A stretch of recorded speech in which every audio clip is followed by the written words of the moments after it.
Welcome to Codswallop and Poppycock, one-shot role-playing experiences by Geek at Arms.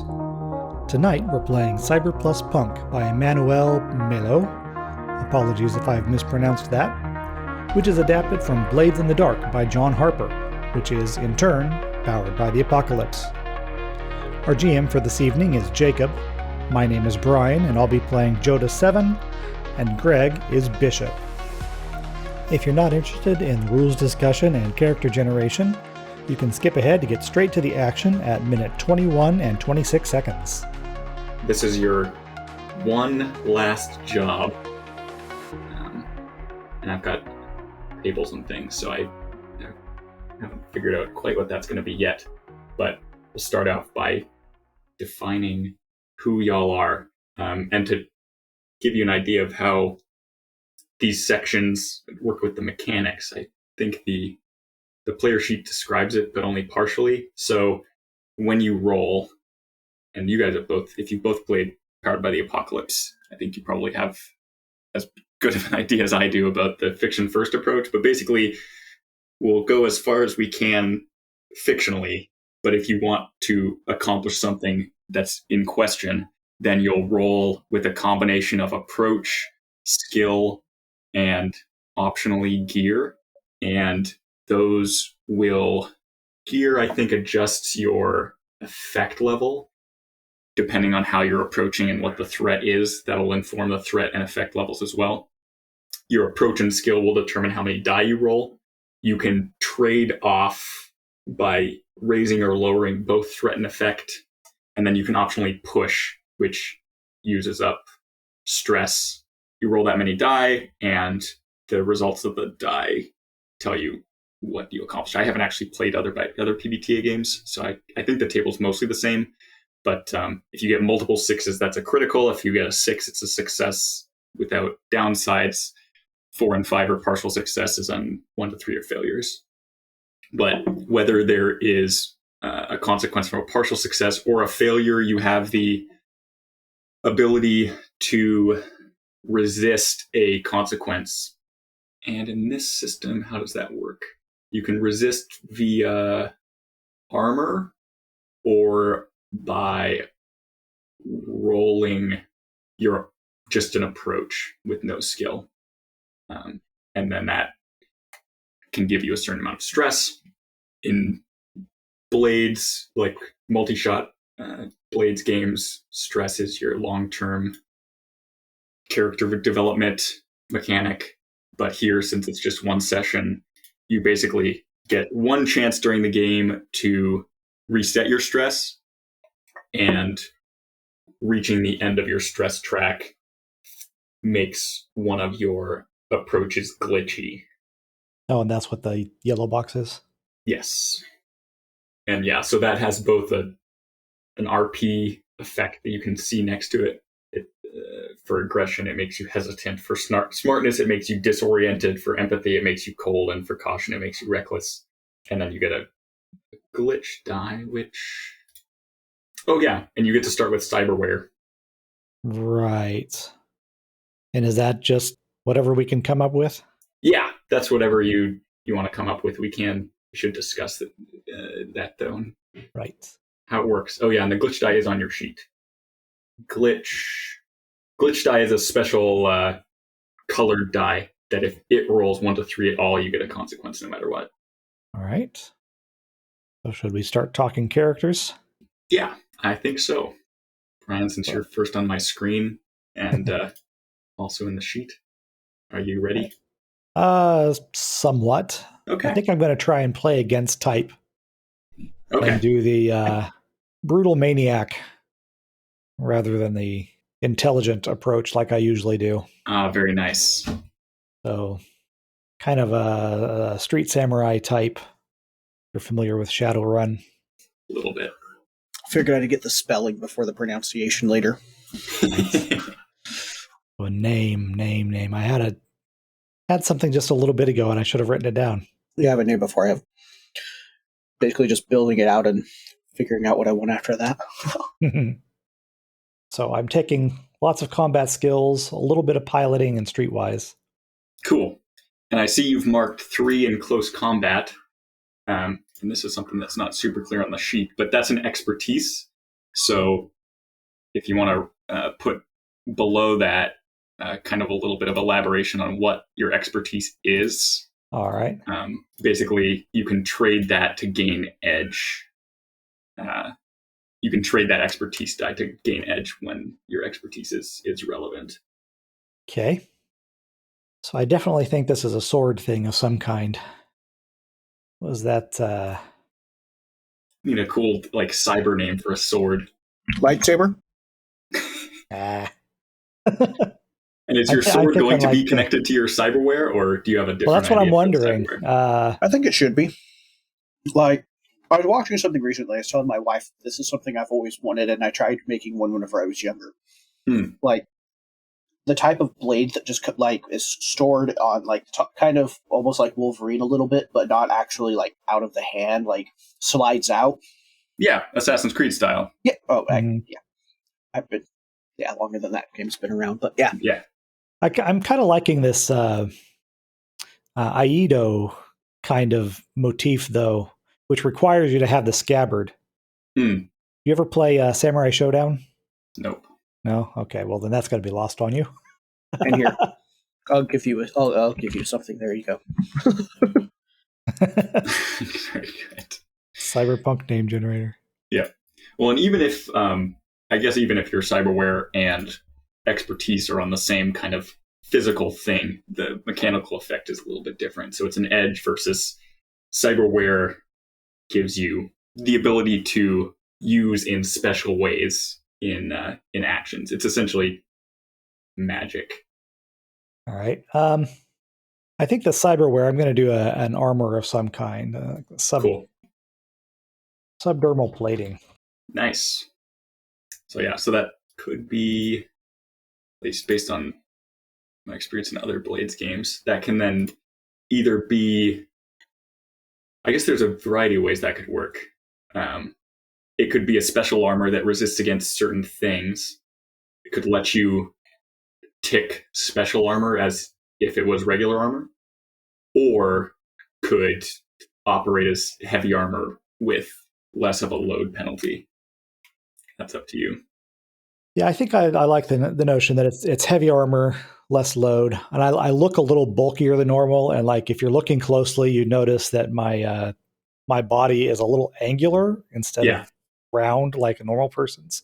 But otherwise, it's not terribly obvious what's going on there. I look a little bit like that guy who was the alien bounty hunter from the X-Files. Mm-hmm. And it's like slab face. Like it doesn't quite look natural, but you'd still think, okay, that guy's probably human. Yep. But when he transforms into something else, you're not surprised. Pretty neat. Okay, we don't select our items yet. Okay. No, so the way items work is retroactive. At the beginning of the run, you choose how many boxes you have available to tick. Okay, I see that now. And then you use them as you want. Okay. On whatever you want. And similarly, you can also flash back. So you can spend stress to set up something, to run a scene in the past that, if it's successful, affects something. That helps you what you're doing. That's cool. I like it. So the canonical example from the book is that if you're getting approached by a guard, you couldn't flash back to make the guard not be there, but you could flash back to pay them off so that they ignore you, for example. Nice. Yeah. Right. Flashing back to that scene in the bar where we were drinking buddies. Yes. Exactly. Because I'm not sure on the Google sheet where why hunted is in a box. It's right next to your angle. Yeah. But I don't remember under which conditions you check that. Because I thought the idea was you're just hunted by default. I saw it earlier. Where was it? Yeah, so did I. It had something to do with the gear, I think. Yeah. You never. Yeah. For each extra feature cyberware, pick a drawback. All right. Here's the extra cyberware. Ah. Okay, so maybe I want additional cyberware. There was a cool gizmo in, I think it was in Shadowrun, where you had a camera on the end of on your gun, and it would overlay a targeting reticle in your eyes. Okay. Can't remember what that was called. Let's call it cyber targeting, and then immediately delete it. And so, which drawback do you want for that? That is the question. Because it can either be glitchy itself, it can make one of your approaches glitchy via some kind of trauma or stigma, or it can be something that you didn't pay for. I think I'm going to min-max this and make my caution glitchy. Okay. Actually, I like that a lot because I'm always looking at things through a targeting reticle, and so it just makes me want to shoot stuff. All right. Oh, that's what it was. It wasn't that you got a targeting reticle attached to the gun. It changed your reflexes so wherever you're looking, your hand would point at it. Ah, all right. Yeah, that's neat. So that sounds like something that would have a push effect then. So how would you want to have that work when pushing? I'm trying to think how that might best work. I guess it would probably increase your, because effect by default, or pushing by default, I think increases effect. Yeah, so I would get a bonus of some kind of the ranged combat. Yeah, it's just by default pushing, because you get a choice in vanilla blades. You can either push to add bonus die or change your position and effect. Okay, here it is. Describe how you do it. Push, mark 2 lightnings. I guess that's stress. Yeah, stress. Yep. Either add a die to the roll or add 1 E or act when out. Ah, yeah, that's right. So that's what pushing will do by default. So cyberware can give you an additional effect on push in addition to that. Aha. Where is that? Which page is that on? I'm missing this somehow. That is on. I don't know how to tell you which page it is because they're. Let's see. Page 2 My or reader 3, I doesn't think. If we're still label the talking about pages. cyberware. I was looking at the special actions. Special actions. Okay.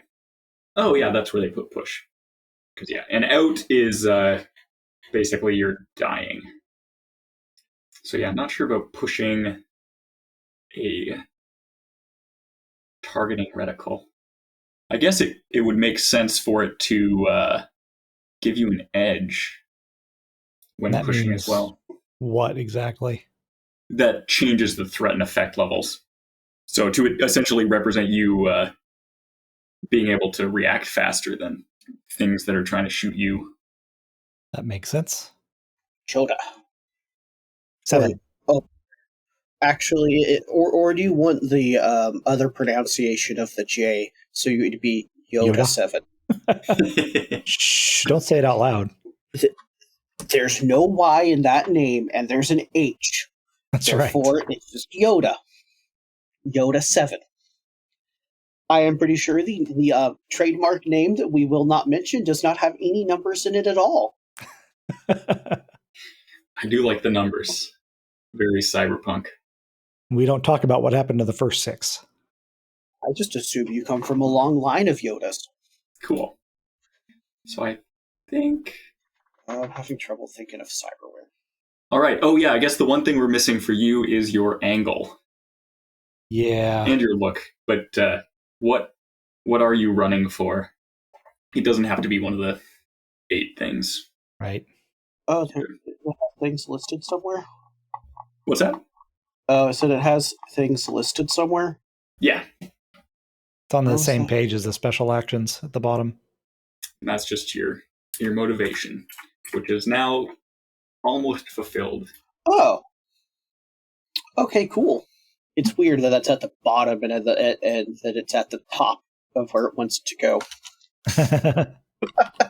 I think, in fact, whatever it was that I was after when I started this life, I've already accomplished. Okay. And I just keep chopping because it's what I've been doing, and it doesn't seem like there's any terrible reason to stop. Cool. So what I do. Should look up that guy's name from the X-Files.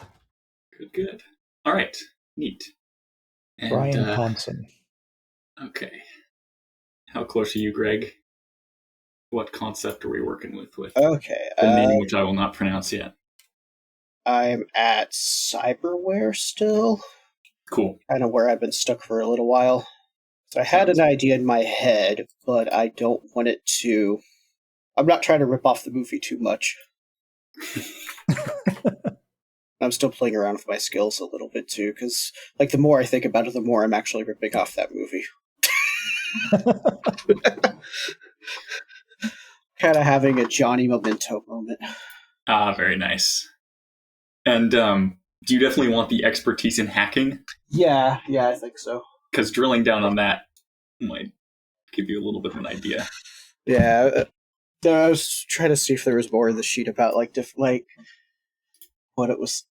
I was kind of having one idea for the cyberware, and then I looked at its suggestions, and I kind of like those, but like I kind of like the idea of the Neuralink, because I think that works well with the hacking.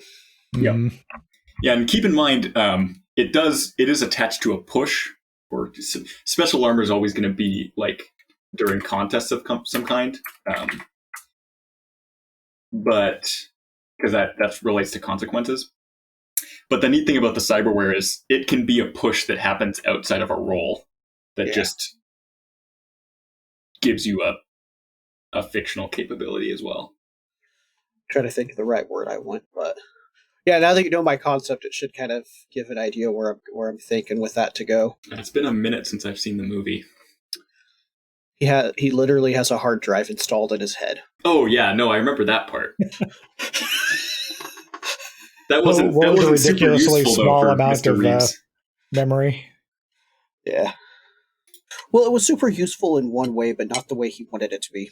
Not necessarily useful in combat, but yes. Yeah, I mean, I guess you could. In this case, it could be something like push to, like instead of not necessarily being like a hard drive, but like I don't know.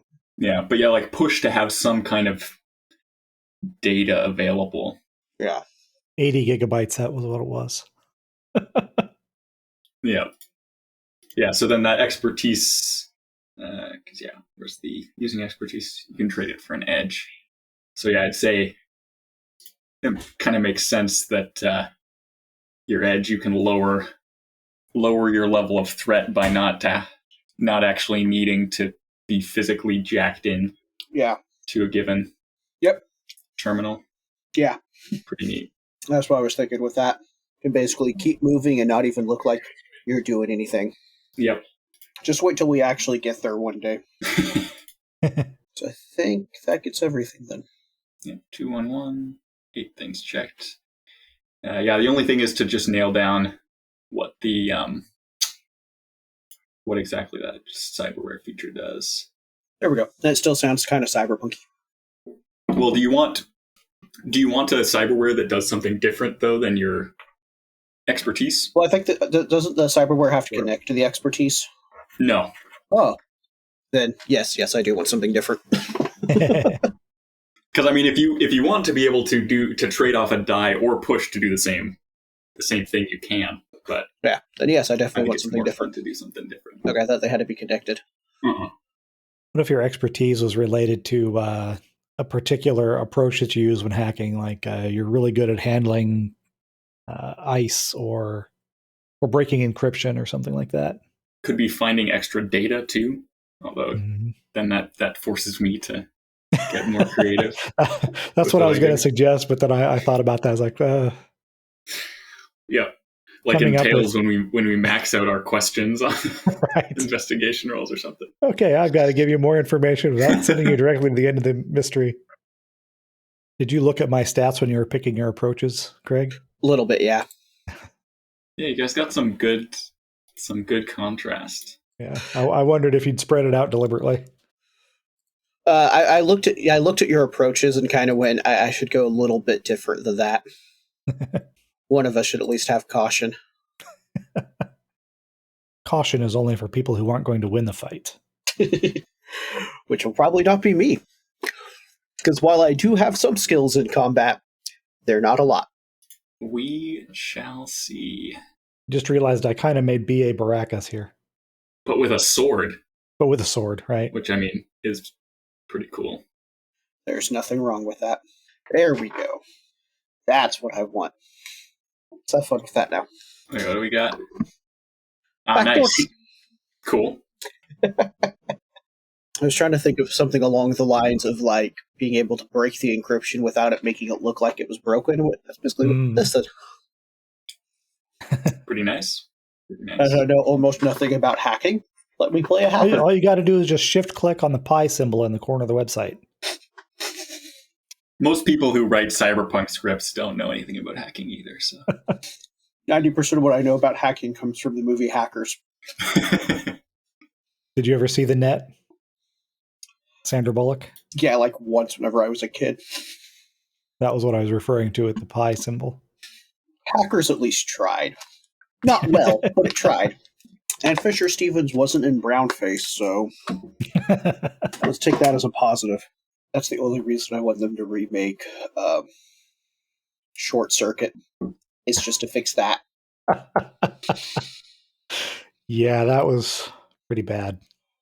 So then, as an introduction to the team, we guys each give a little bit of overview of who you are and what you look like. My name is Joda7. I'm about 6'5", heavy, planar features, a little bulkier than you would expect, bodybuilder size. I'm wearing hakama, the almost dress-like leggings from Japanese martial arts, and I wear a katana. All right. And you, Greg? I'm Bishop. About 5'11". Definitely not bulky at all, but not small either. Nice, good floor-like trench coat, loosened tie with the dress shirt, top button undone. Stubble for the facial hair, a little bit of the high and tight for the hair. Not necessarily, not plain looking either, but could more disappear into the crowd. All right. What are y'all doing when you get the contact from the operator? Do you two hang out with each other at all outside of work? Or do you typically have to be summoned together to join up? I think I have a very difficult time building relationships. So whenever Bishop will put up with my presence, I tend to be around him, although not necessarily conversing with him. I lose a lot of games of solitaire. Tragic. In that case, Bishop, a couple of days ago, you got a very short message, essentially a page from the operator. It had been a longer than usual gap since your last job, but the operator gave you a date and told you to have Bishop with you to discuss a job. They said it'll be one of the richest hauls you've done in terms of not just fiat, but influence, sociopolitical influence, the kind of thing that might let you finally retire with some modicum of personal security. So, how do you want to get Joda with you and take this call? I'm going to say, while he is lonely and while we don't spend a lot of time, I probably do know where he lives. Okay. So, grab the packet, head over there, knock on the door. Joda gets up out of his easy chair, strides over to the door, opens it up. looks down at Bishop and says, job? Yep. Looks like it may be a good last one, too. It's always the last one. So where are we going? When at that, your communicator rings, Bishop, and you hear a secure line being set up, and soon enough, you have a two-way link with the operator, although, as usual, they are only broadcasting audio, no video. And they say, what do we got going on in chat? Forgive me, I have... Playing it backwards. I'm not very good at it, like I said. Also, I'm concentrating on what Jacob's saying instead of the game. That explains the losses. For those of you at home, Bryan has been using cards within Roll20 to start dealing himself solitaire. And then he started playing it backwards, putting a red 7 on top of a black 6. It's the only move I had. You could have done the 6 on top of the 7 like you're supposed to.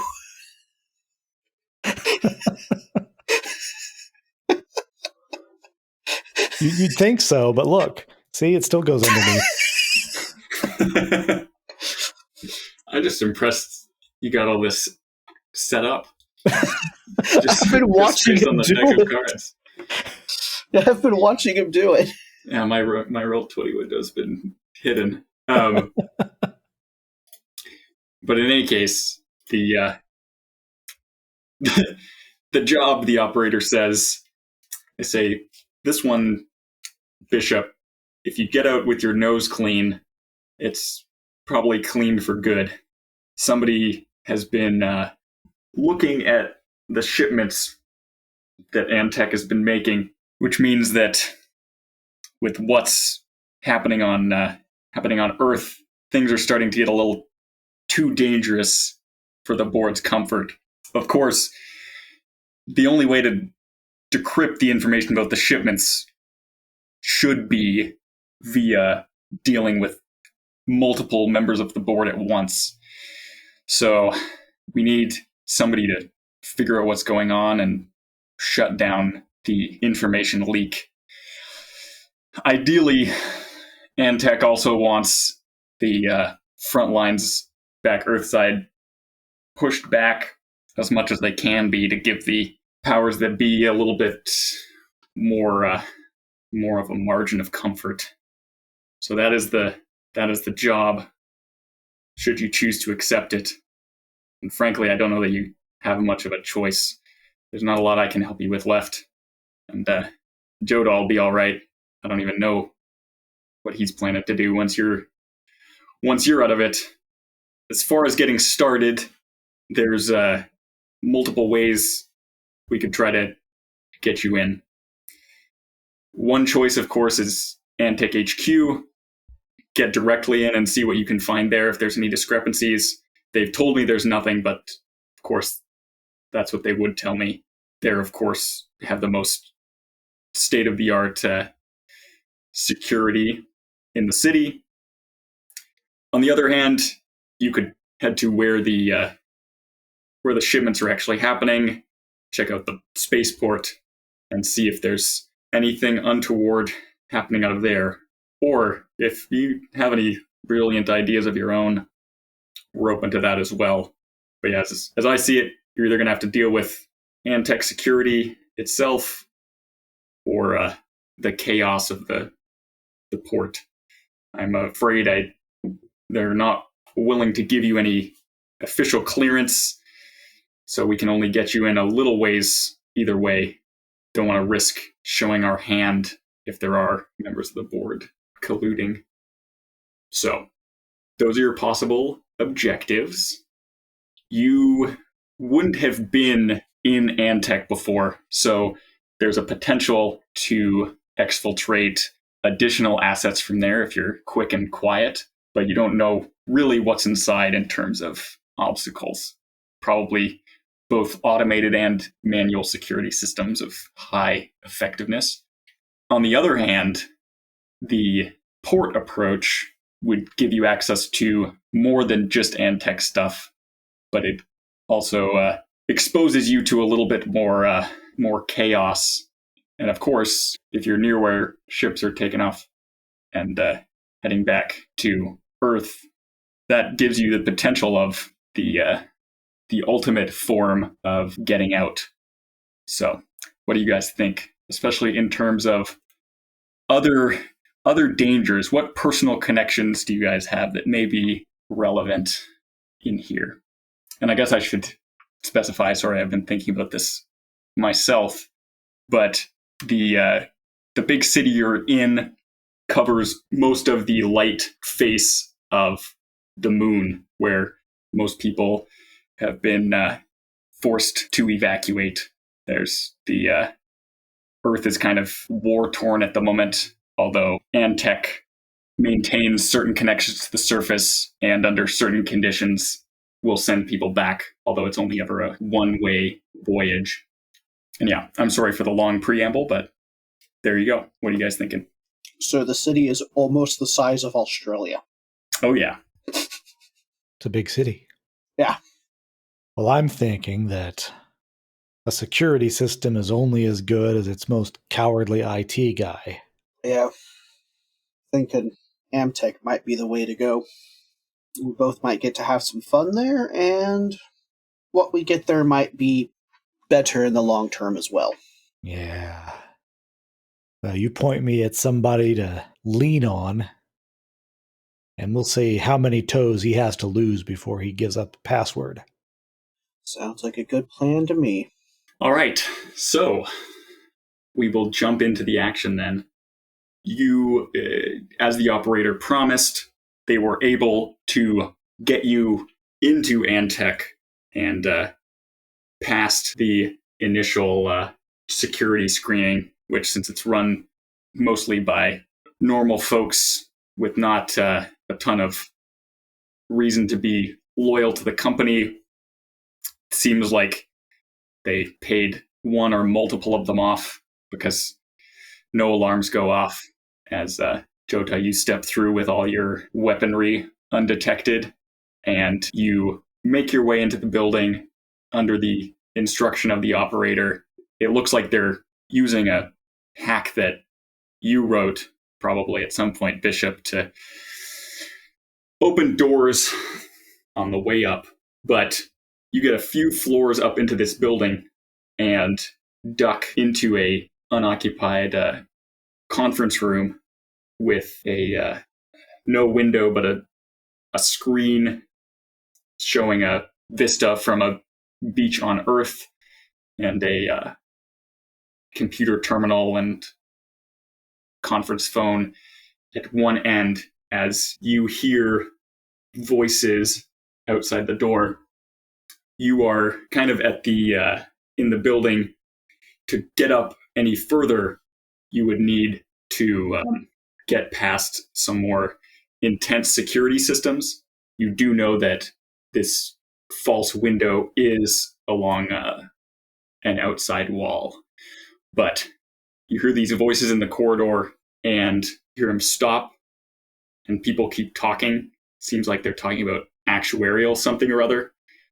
And then you hear the handle on the door for the room you're in turning. What are you doing?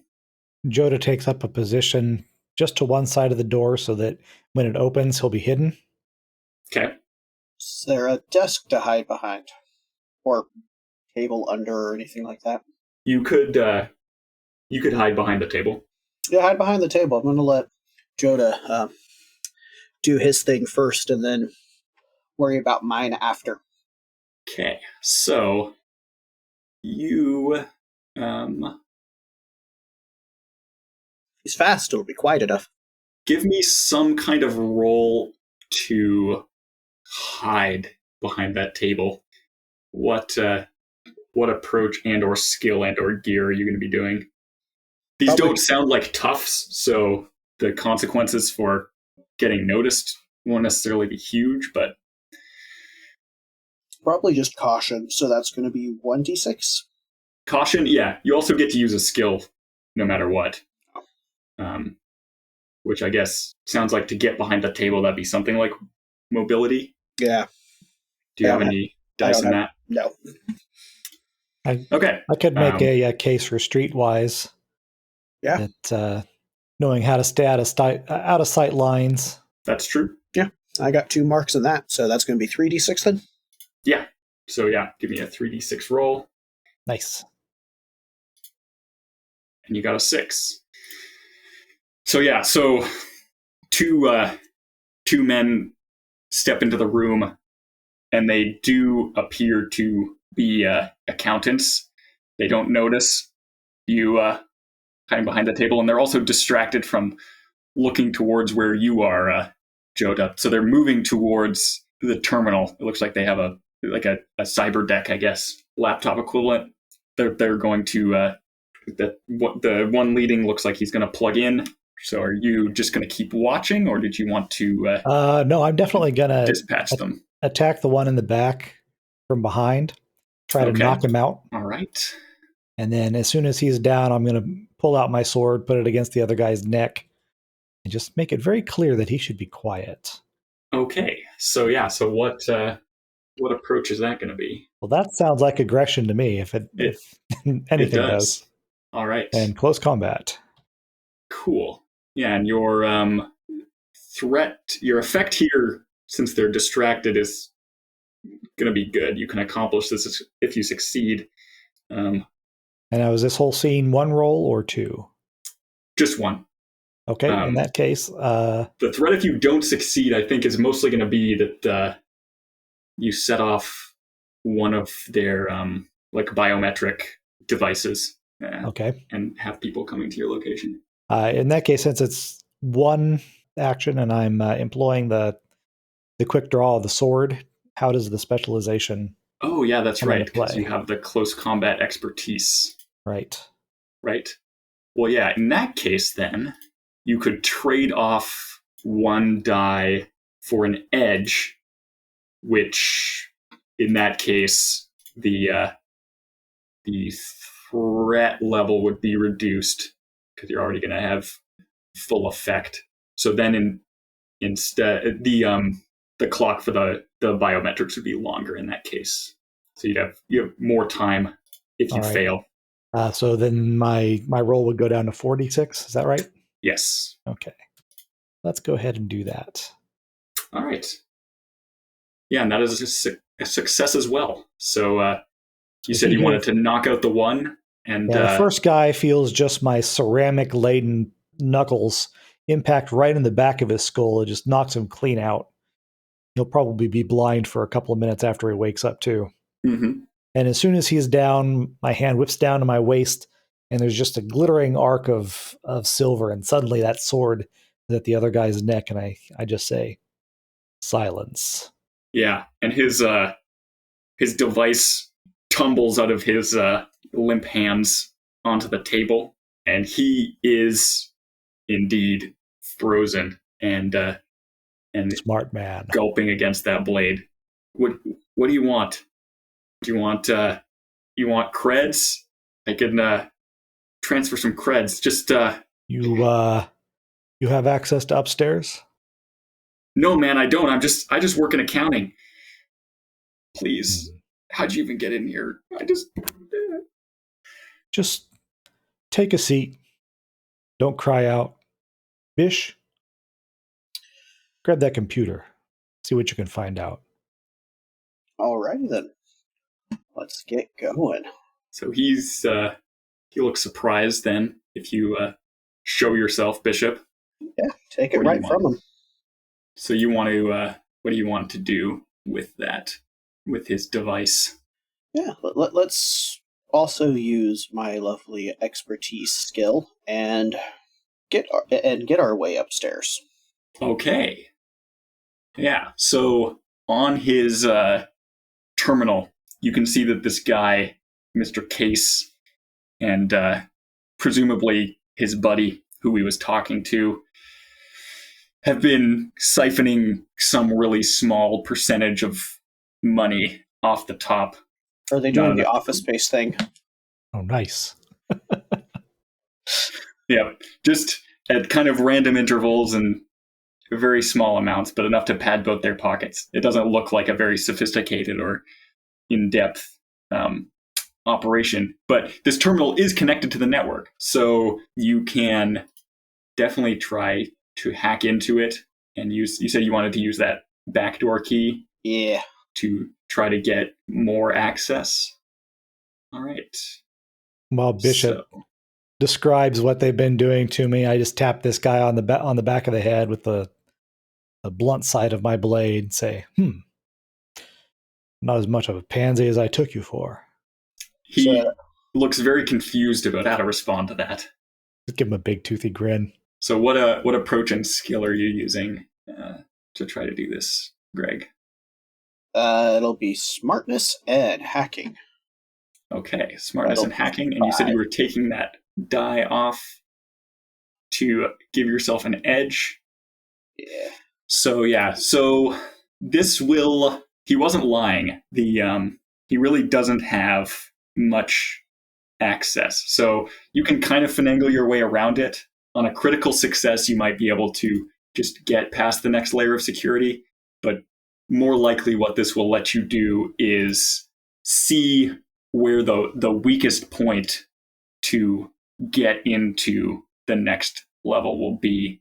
And the threat, if you fail, will be that approach will get slightly hardened. No, there won't be any manual response, but just kind of their automatic systems that are constantly having to fight off various attempts at infiltration from the internet. You're going to kind of automatically. So this will be shut things down a little 4d6 then, right? Yep. Okay. Yeah. So that is a partial success, which means unless you resist it, I'll bank a little bit of extra threat for the next step in the process. But what you learn is that, contrary to what one might expect, the least well-defended way to the next level is not through like janitorial routes or anything like that. It's through the emergency override systems in the elevators that would allow, medical professionals to get up to the higher levels where the bigwigs are. Yeah. So if you can get into the elevator and kind of override its normal operation, the system that monitors who's entering and exiting various levels of the building doesn't actually do full biometric checks during that emergency override. It just checks for like affiliation and identification. The easy stuff. Yes. Good. So if you guys have anything left to do here, you can do that. Otherwise, we can jump to getting past the elevator. All right. Well, I'm just going to clap this guy on the shoulder and say, sorry about this. And then wrap my gigantic arm around his neck and just put him in a sleeper hold until he passes out. Yeah, all right. I was going to say we needed some way to keep him to keep them quiet. Okay. Yeah, and he slumps down, and as you guys leave the room, and stash them both behind that table so that they're not obvious from the door. That's what I was going to say too. That way, if anybody else poked in, they won't see them right away. Well, and as you leave, you notice the door locks behind you, and the operator says, well, good job keeping that not too messy. Hopefully they won't remember anything too much when they wake up, but it'll be a while until they even get out. And I think that should probably be enough to get them both sacked with extreme prejudice. I want to take both of their IDs, too. I was also going to say take both their laptops. Yep. Make sure they know there's not a coming back from this for them. Yep. Sounds good. And Greg, you don't have to check armor or items until you use them. Okay. Cool. Which, yeah, I realize now I should have talked about load, and we should have selected load before heading out. So the way gear works is it affects how many boxes you can check, and then Okay. the heaviness of the load you're taking affects your conspicuousness and maneuverability. So we'll go I'm back and 6'5" and I got a on that giant one. tattoo on my face, so I'm not worried about being conspicuous. Yep, So I'll stick with the 5 load. sounds good. Yeah, they can tell you need business, or you mean business. My name is Lucian P. Singer, and I mean business. How come I'm the one quoting all the old movies today instead of Greg? I just know it's never me. Yeah, I figured I was just going with a normal load since we were kind of getting access through. Looking super inconspicuous really wasn't such a concern. Yep, that does make sense. Just like to establish it up front. It's what you're supposed to do. Okay, so in the elevator, like I said, it won't let you up straight away. You'll either need to put it into the emergency mode, which will draw people to the location inevitably, or physically get your way out of the elevator and climb up the shaft, also getting past those biometric or like ID check defenses onto the upper floors. You're also heading somewhere where it's not super clear what precisely the security protocols are for this more secured area of the building. All right. So first of all, I guess the first question is this the kind of elevator that has a hatch in the roof? No. You would have to cut your way out. All right. In that case, Cut our way up. no. We send the elevator down and step out of it, and then pry the doors open. Okay. So I'm guessing that will probably require a pry bar, so infiltration kit. Yep. So you can do that. What are you guys planning to do next? I'm just thinking this can also be modeled as like a setup roll, possibly, depending on what your plan is to get past the next floor. So this is your plan then. Send the elevator down one floor, open it up, get on top of it, and then have it go one floor below where we want to go, and then exit the same way we got on? Well, that would require having somebody in the elevator to push the button. I was thinking we have those clamp-on climbing things for the wire, and we just crawl up the wire. And see, the infiltration gear will also have aerosol can to detect lasers and so forth. I know a way we can have the button pushed. Oh?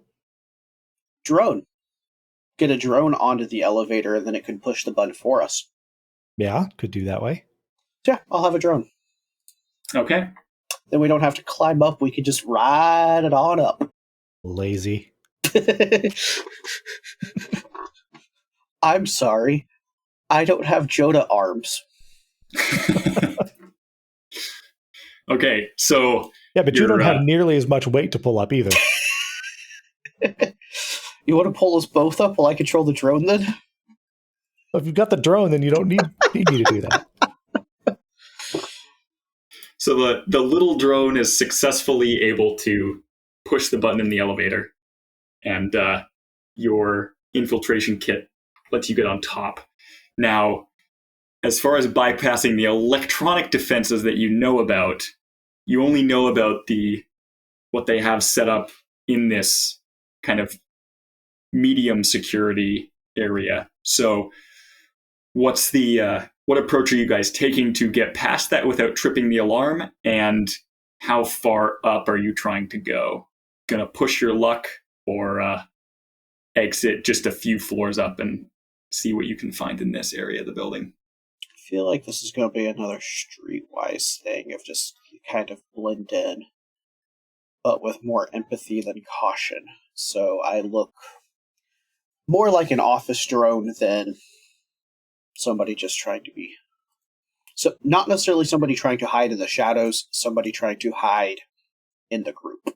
And in terms of actual like automated automatic security, smartness and streetwise for me to detect sensors and electronic checkpoints and find ways to disable them. Okay. Then how are you guys getting past the initial screen? Are you using your cyberware for that? Yeah, Greg, I think that's what I'll probably have to do is just do my cyber. Since we have the 2 ID cards, just kind of cyberware using the Neuralink to connect to it as we're scanning our ID cards, basically telling it that we're passing. Okay, cool. So mark a couple of stress then to get past that part of the system. And then, give me your rolls to get off the elevator inconspicuously, because you're not actually getting off the elevator like normal people are since you're right in the top of it. So yeah. Right, we'll have to climb up to the floor above where the elevator stops. Yeah, and make it look like you're not getting out. And yeah, because here, like I said, the threat level is going to be somewhat higher because of that partial success earlier. So a failure here means that you're going to be immediately intercepted by the security on this floor. All right, so it looks like that's a failure for me. Yep. And did you roll, Greg? I did. 4 + 4 + 2 yours? Yep. And okay. So there's the opportunity to push, yes, to get a reroll or to add a die. How does that work? Well, once you've rolled, you no longer have the ability to push, other than your... I was thinking of Tails mechanics. armor. But what you can do is you can resist. So you can resist a consequence by... you declare how you do it, and then you roll an approach. And you always resist the consequence, but the number of stress you take is based on how well you roll. Okay. So in this case, like I said, since the threat was guards immediately intercepting you, you, Bishop, are able to get through the doors onto the next floor before you are intercepted. But with a failure for Jotai, you're actually going to you'll get that consequence, but without even getting onto the next floor. So what exactly is it that I'm facing with my failure? A tripped biometric sensor, or so as it office drone spots me getting out? So without resisting it, what happens is you guys try to step through the doors, and there's 4 guards that happen to be standing right there as you guys are getting out. And so they manhandle Bishop into custody, but push you back down onto the elevator as it heads back down. So you'd be moving away from the physical action. All right. So my resistance then, that's what I was trying to figure out, was what my approach was to resist. Resistance here would let you stay. You could maybe stay on the floor if you wanted to stay with Bishop. So then what I'm going to do is when this guy is trying to push or grab or whatever to send me back down the elevator shaft, I'm going to attempt to just pull him off balance and throw him down the elevator shaft instead. Okay. So he'll be going down the floor. Yeah, that sounds like aggression. That is my intent, yes. Cool. So I get just aggression? Yep. Boo. It's okay. So that means that you take 3 stress. So it's a close call. You manage to do it, but you kind of teeter on the edge. But now you're only facing 3 guards.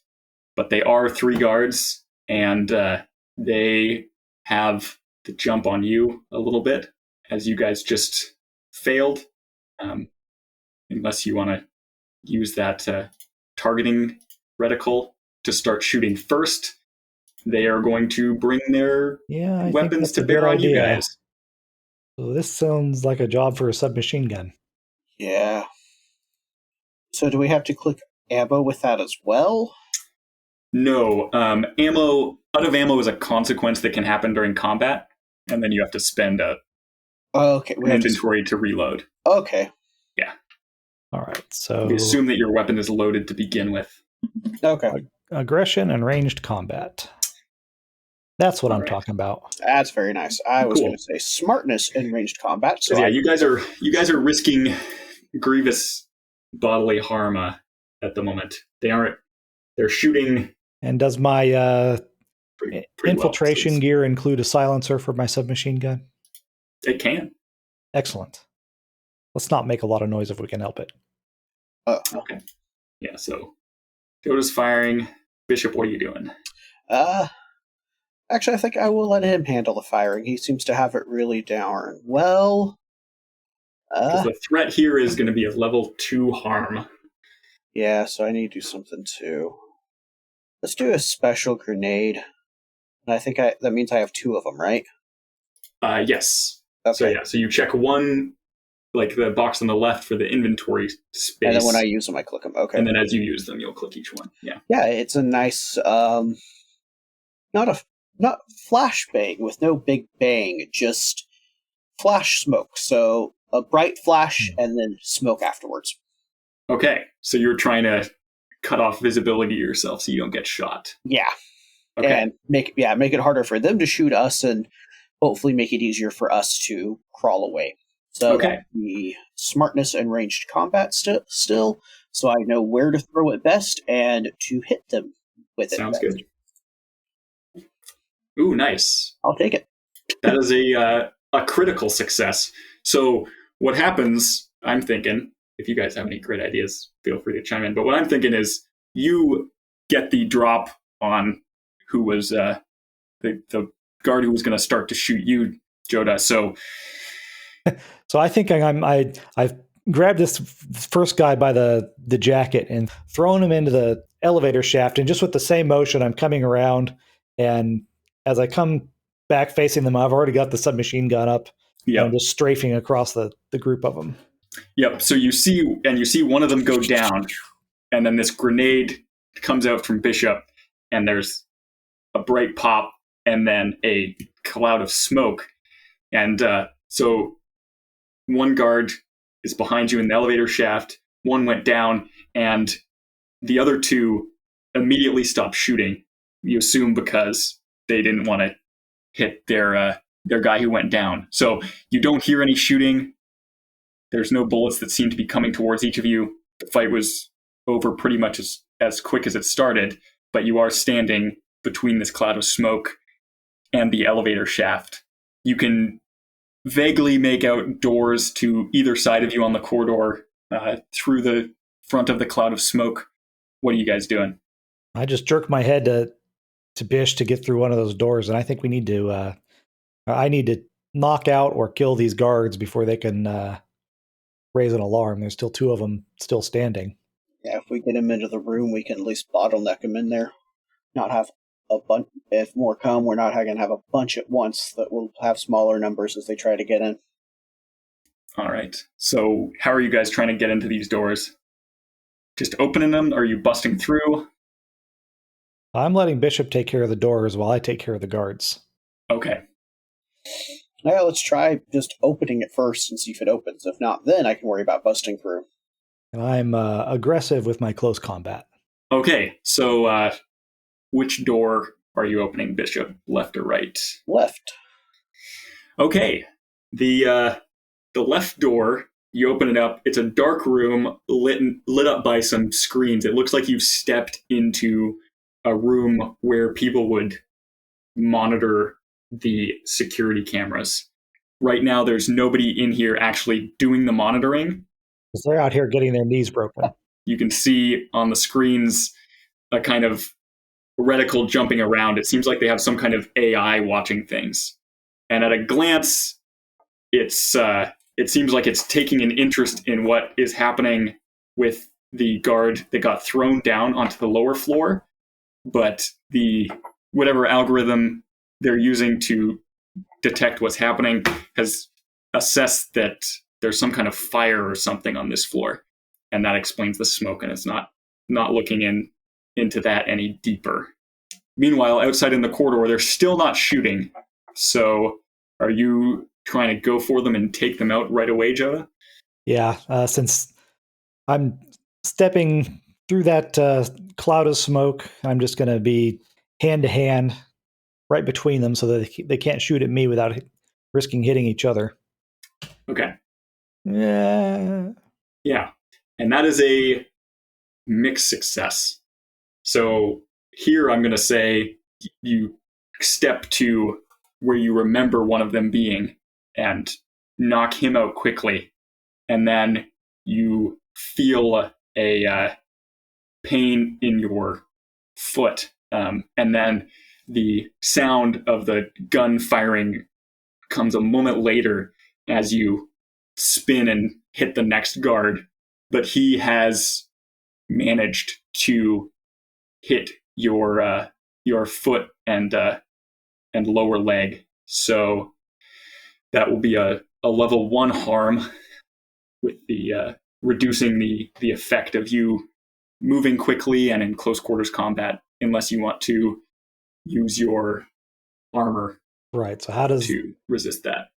How does the armor work here? Armor just lets you resist a consequence without using stress. Okay. And then in terms of, you've written mark special armor as heavy armor. Yes. Do I tick it like, let's see. So tick, well, in this case, you would just probably tick light armor, because this is just small arms.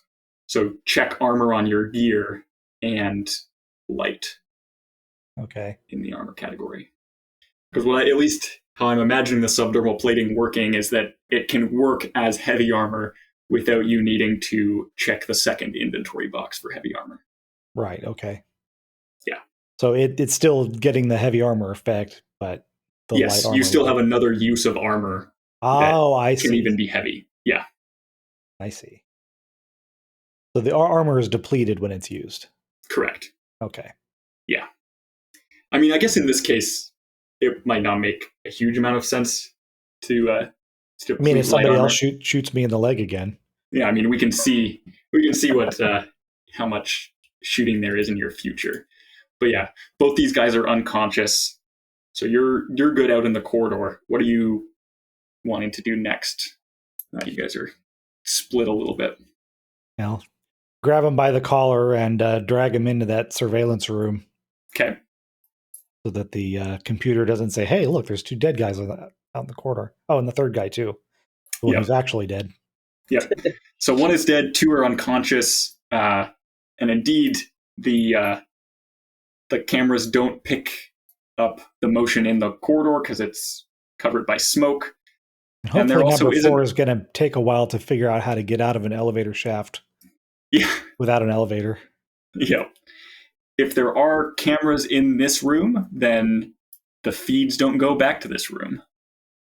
So, yeah. And you can see the layout of this floor. Like I said, it's a medium security floor.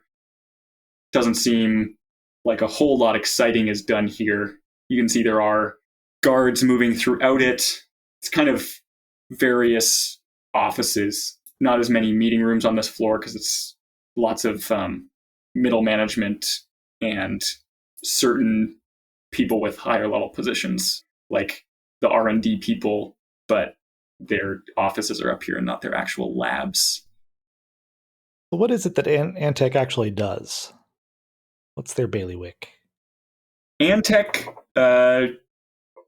they're somewhat secretive about what they do because it has to do with medical technology. So there's a lot of privacy kind of barriers around it. But it seems to be lots of medical device and pharmaceutical research development, sales. They run clinics that will do various procedures of, dubious effectiveness on the cheap.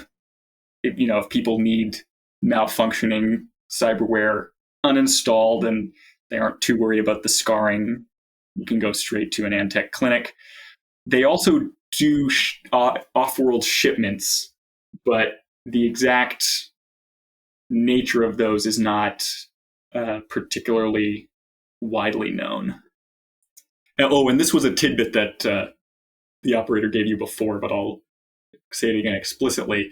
They also do extremely occasional and small shipments of actual human beings back to Earth.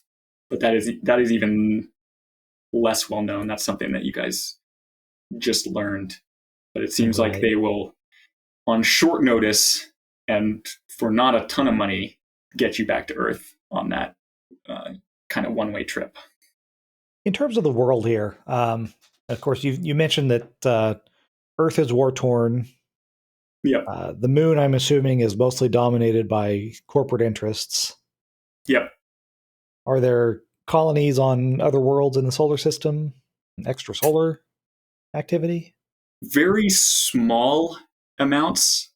It's not really realistic to aspire to live in those places or to travel there, if that makes sense. Mm-hmm.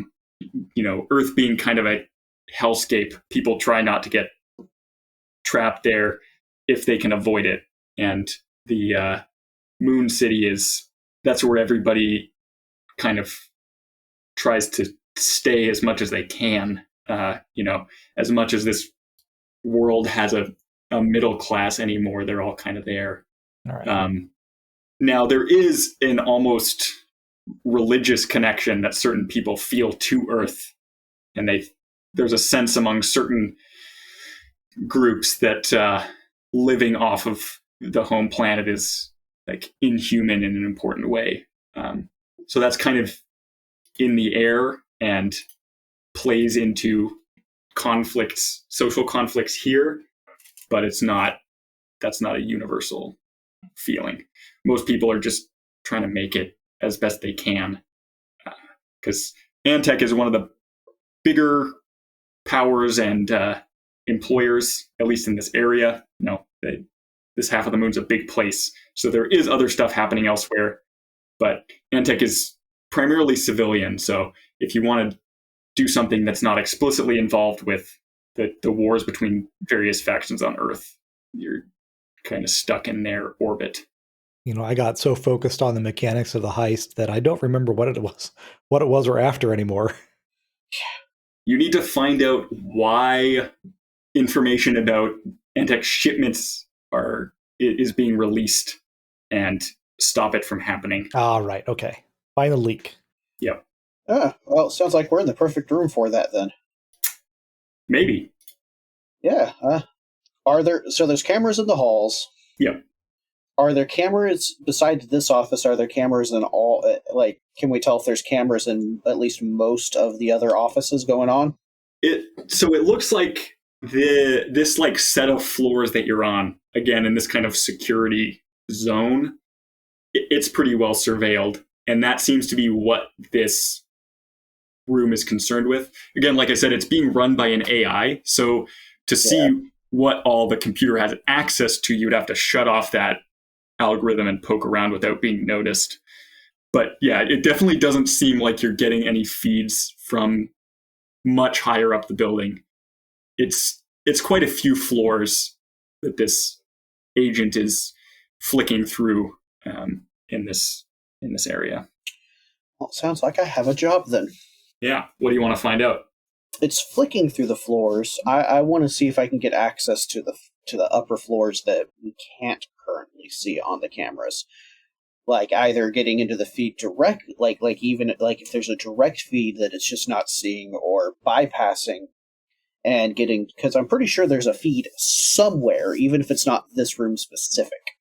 Okay. So they might have like a different security room to handle that feed.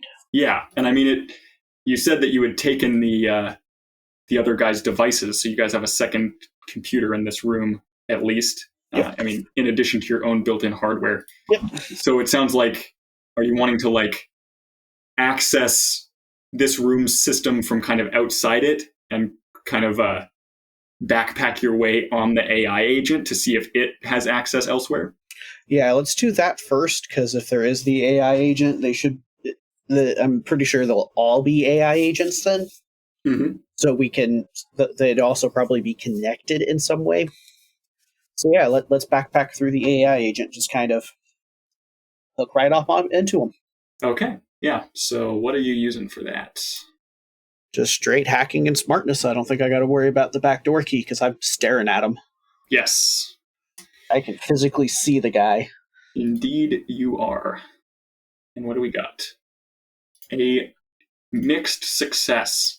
So using the deck that you brought, you managed to kind of insert extra commands in between what this AI is normally doing.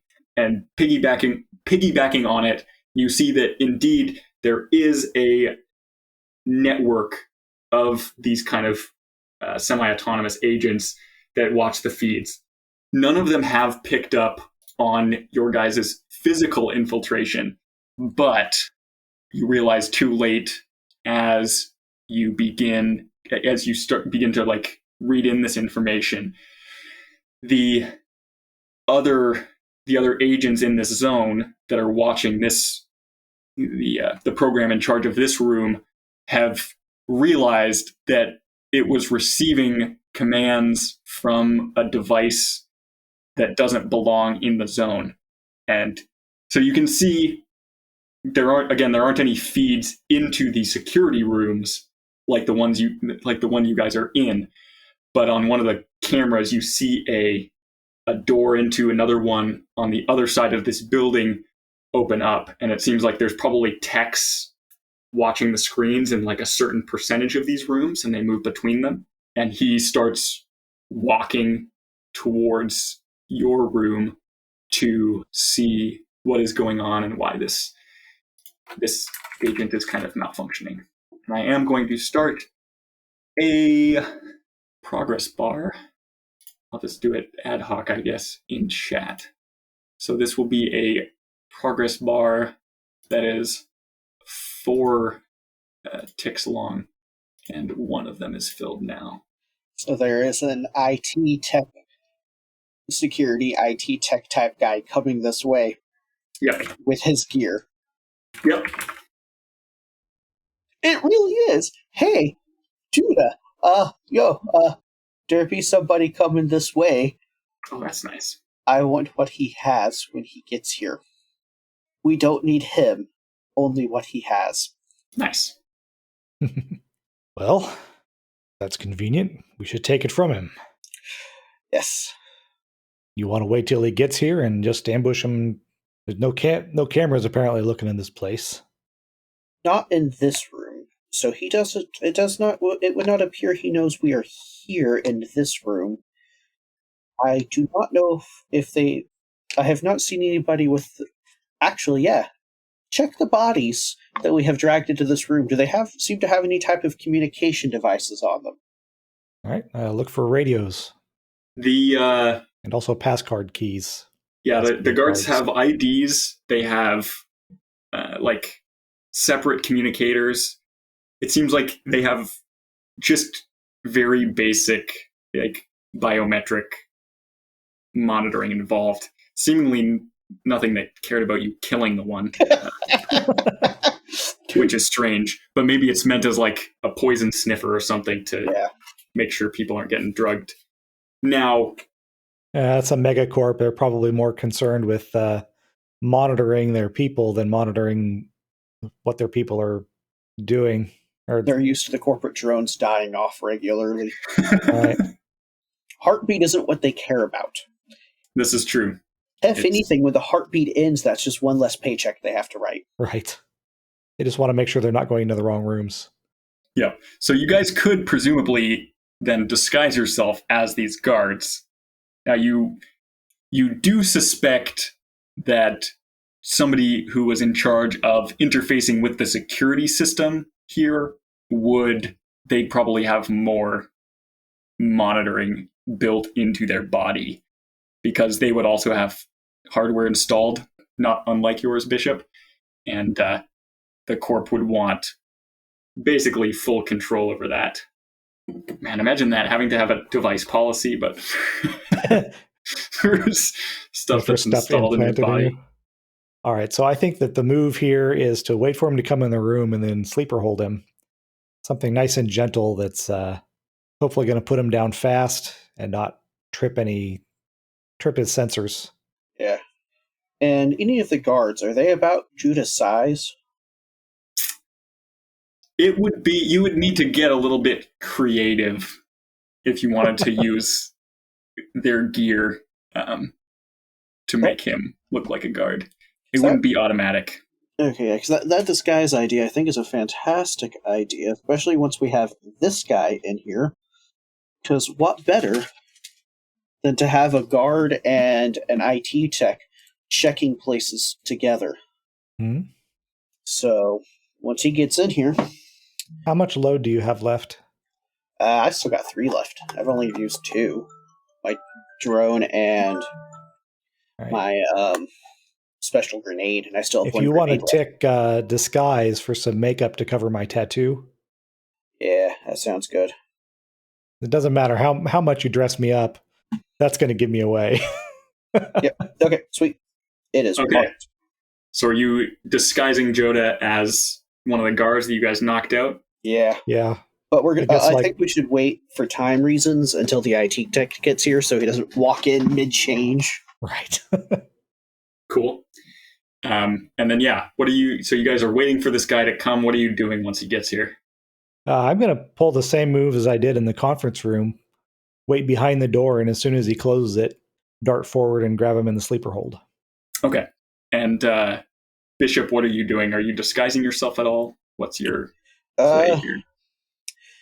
Not yet, because I'm going to disguise myself as him. Okay.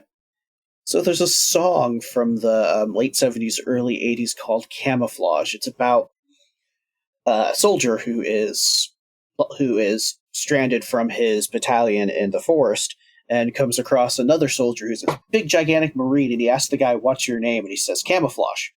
Because he's so big, the other guys can just hide behind him. Okay. Cool. So this is going to then require you guys probably to each make a roll. If you want to knock out this guy, Bishop, then you'll, in pretty short order, need to somehow prevent his gear from sending an alert signal / get what you need off of it so that you can pass as him.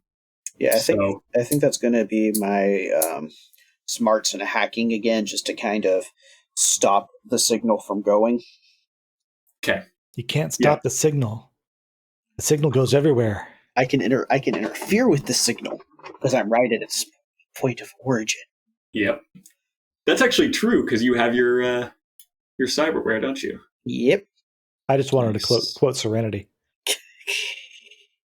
So, in that case, yeah, each give me y'all's rolls, I guess, and we'll resolve it that way. Oh, those are 4s. Okay, good. That's still not a great roll. Oh, I mean, yeah, 5d4 He has much worse. He has become Greg again. Yes, I was wondering if that was going to happen. I wasn't going to say anything. I wasn't going to jinx it. Okay, so those are both mixed successes, which means, so first of all, what happens is that this guy opens the door, and Joda, as you put him in a chokehold, you realize that the door wasn't all the way shut before you moved. And so a camera across the hall is going to catch what's going on. And so behind you on the bank of monitors, you hear a ding as these monitoring AIs in this floor catch on to the fact that something is happening to one of the IT security guys. Meanwhile, Bishop, you have to focus on wirelessly shutting this guy's essentially distress signal, shutting that down as he comes through the door and gets choked out. You manage to do so, and it for a moment seems like everything is fine, and then you just feel this jolt of feedback in your head as a shock emanates from your implant. And so that will be a level 1 harm to you. Right in the brain. Ow. Yeah, in the form of an electronic headache, unless you want to resist it. And likewise, Joda, unless you want to resist that consequence, now this floor is going to lock down, and they're going to send people physically to figure out what happened with the tech in this room. Yeah, let's see. I can't think of anything that I could do. Can't think of anything I could do about the security system having spotted us. The only thing I can think of is Bish. You can sweet talk that computer. Already sent the signal, but we hurry up and get changed. IT tech's doing fine, and guard's doing fine. Guard was doing a check and got surprised by the IT tech, and hey, they both like the same sports ball. They're going to go, and they've now made friends. Guess we're going to have to start stacking these guys in this room. It's getting kind of crowded. Just throw them down the elevator shaft. Nobody will notice that. The elevator seemed to be moving slower to you. No, I think so. He's this slow. Why is it groaning like that? There's 8 unconscious guys on top of it. So, your guys... Speaking of the elevator, is your drone still in there? Probably. It's just like pushing all the buttons to make certain the elevator is not just going up and down over and over and over again. It was the small, fast drone. Yeah. So. Maybe once it gets back up to this floor, have it exit on this floor. So I can actually have it back to use again. Except it can't get to this floor. That was the whole reason we had to use it. That's right, yeah. I guess we could push the button. Yeah. We're on the floor. Yeah, once we get out there, we can push the button. So is your guys' plan to try to pass yourself off as, pass this off as just a work misunderstanding? Yeah. Apparently. Yeah. I'm the tech. He's the security guard. We played this little startle game. I hide behind the door and try and surprise him. It's hilarious. Some workplace fun. Yes. Yeah. Okay, so in that case, did you mark that harm, Greg? Yes. Electro headache. Cool. It just hadn't showed up for me on the sheet yet. I guess you're still editing it probably. There. Which makes sense. Cool. Because what is happening is they are sending another detachment of guards to intercept you guys and bring you back to kind of the security HQ in this area to debrief you and figure out what's going on. So we can. I guess I've got the guard's blazer that I've had to rip down the back in order to let it fit, and the sleeves are still too short. I just try to make sure I never turn my back on anybody so they can see what I've done. Yeah. You would ever turn your back on anybody to begin with? I would if I wanted to tempt them into trying to sucker punch me. So we can jump ahead to you guys trying to blend in and get debriefed if you want, or you can fight, I guess, the guys who come to pick you up. What do you guys want to do? I mean, obviously I want to fight, but that's maybe not the best idea. Yeah, I think let's try to talk our way out first, and then we can fight after that. Right. Because it's my roles now. And I'm the smart streetwise one. Yeah, it's not going to go well for us. So the head of security for this area and a few other guys in similar armor and armament to the ones you took out run up to this room. They get you to come out. The head of security kind of cursorily glances in but doesn't notice anything amiss. Kind of shrugs. It's like, well, we should... this kind of behavior isn't appropriate for work, so we need to take you back to the break room up a few floors and debrief what's going on. So he takes you into this break room. There's kind of, off-color, semi-decaying paneling up ahead, above you on the ceiling. I thought you were going to say there were some off-color posters. Probably that too. An ancient thing about Antec respects your rights. It's ancient because they don't anymore. Citing laws from 15 years ago. Coffee pot that's probably older than that, bubbling away on the counter. And this guard captain has not seemed to notice that y'all are not who you say you are, but he's getting to a point in his spiel and says, well, it'd probably be best for you both to head home unless we should wait, I guess. Got a few people missing. Must have decided to take their breaks early and unapproved. That's what you guards do most of the time, isn't it? You guys should just sit here and wait to get sent home for the day. I imagine you'll get docked a couple of weeks of pay. Make sure when you come back you behave. And he turns around, the head of the room. The guys who had come with him to escort you back are kind of posted up inside and outside the door to this room. You are now at the edge of the building and at the brink of an entrance to an area with heightened security.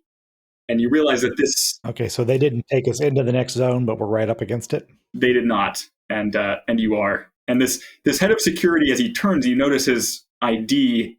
He is assigned to this zone, but he, in theory, does have additional clearance and would not set off as much of an alarm as the rest of the guards on this floor if they tried to move up, or you, in this case. Right.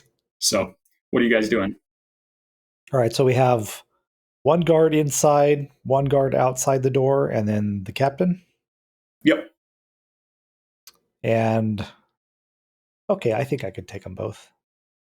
So I'm going to wait until the distances are just right and the timing looks good so that I can try and take out the one guy en passant.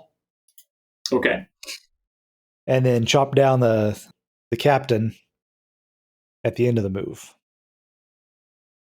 I'm just kind of centering myself in whatever chair that I was in, getting ready to move. So are you trying to take out all three of these guys at the same time? I'm going to try and take out both of these guys quietly so that the one outside is the door like glass? Can he see in? No, the guy outside is looking in at you. He can see us. Yes. Okay, that's inconvenient because I don't think I can get through the door very quickly. Yep. Now, Bishop does have another special grenade. Right, that's just what I was thinking. Yeah. Let's blast this again. If it happens to be a like a gas grenade or something that could knock him out. Of course, he'd be knocking himself out too. Yeah. I was just going to say another one of the flash smoke. Right, so that'd neutralize the guy outside.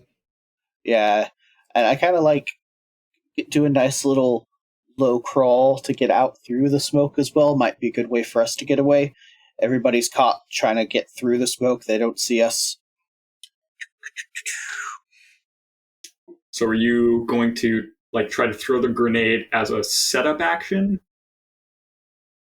to give an edge? Because otherwise, yeah, taking these guys out is going to be real tricky. Mm-hmm. It'd probably be a progress bar to take them out in terms of effect, and also a high threat, like a level 3 threat. Now an edge would bump that up so that you'd be facing the same threat, but be able to realistically accomplish it in one roll. Yeah, I like that. The grenade as a setup. Yep. Yeah. Okay. And I will go ahead and use my Aido to try and reduce the threat also. Okay, yeah. So you guys are each giving an edge if your roll succeeds, Greg. So yeah, go ahead and give me that roll for that grenade. That's going to be 3 again. That's not fun. Nice. That's what I like to see. It works. You place it just where you want it, and again, another plume of smoke blooms. As the flash happens, the guards kind of jump back from it, and you, Joda, can see kind of in the illumination from that flash, the after images in your eye show you where each of them kind of is outlined. All right. Where do I mark edge, though? Edge is something that applies to an action. Okay. It affects the threat and effect levels. Okay, yeah. So It's not something you have to worry about. Yeah, you keep track of it. I don't. Okay. Yep. Paraphors. Okay. So, yeah. Like I said, this seems like a harm situation. Right, that guy outside the door probably shoots me. How do you want this to happen? I'm thinking of it as whatever does end up happening, the last guy you take down manages to rake you with some gunfire as he goes down. Right, so as soon as the flash goes off, I'm relying on that after image of where the guys are standing. Out of the chair, blade coming out, and just with the same motion as I'm pulling it out, cutting down the first guy, and the end of the stroke takes the captain in the jugular, and then I'm whipping around to clear the blood. And as I'm coming around, I think I know where the last guy is, but he's not quite standing where I thought he was. And when I bring the sword down, I just clip him in the shoulder, which gives him the opportunity to shoot me at close range in the abdomen. Yep. So are you wanting to resist this at all, or otherwise deal with it? Because otherwise, this would put you out. Yeah, I'll take the second tick on my armor.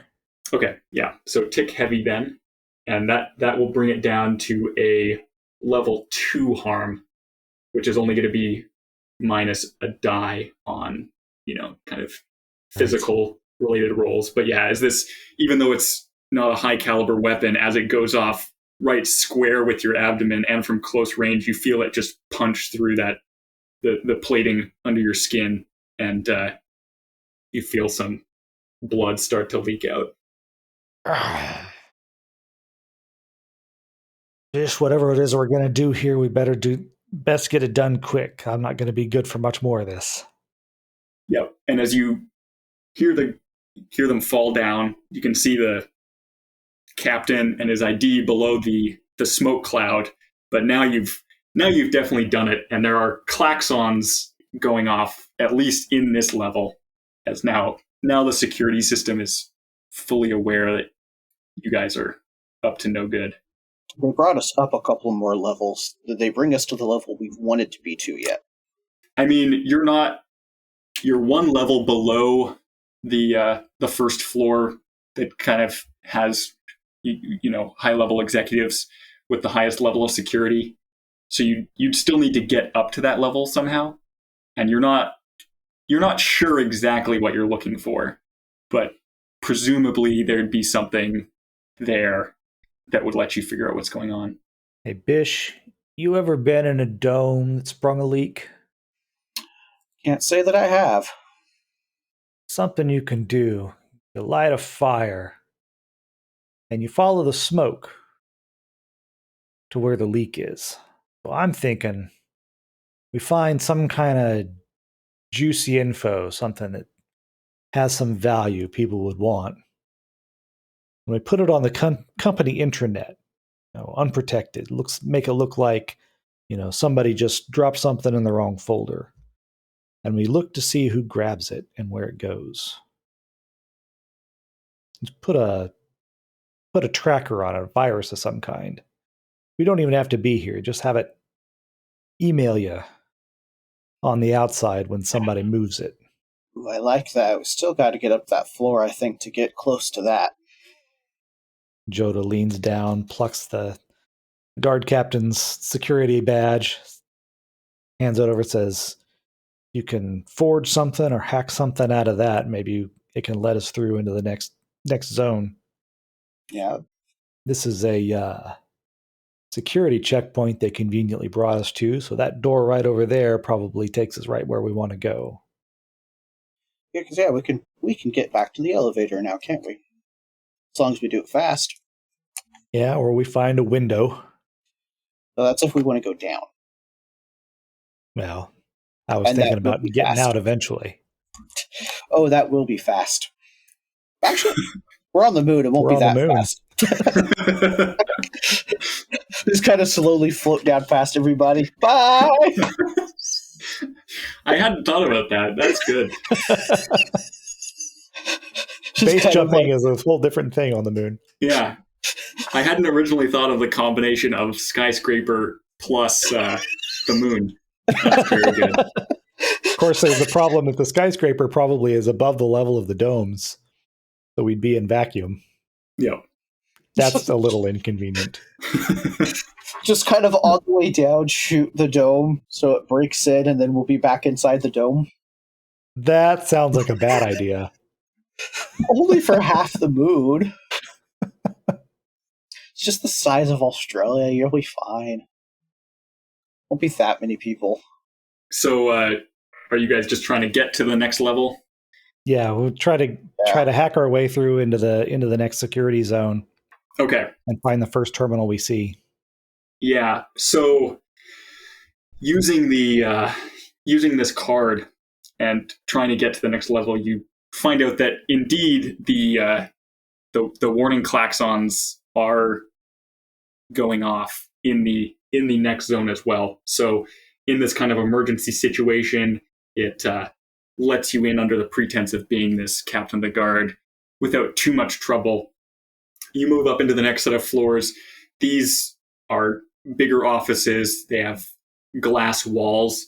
As you move through a corridor, a woman with a frightened expression comes out of her office, kind of sees you, Joda, and your unnaturally angular form and bleeding wound, and goes white, kind of dives behind her desk in this room with glass walls where you can kind of see How what's expensive are her shoes? Oh, you want to steal her shoes? No, I was just wondering if she's an exec or a secretary.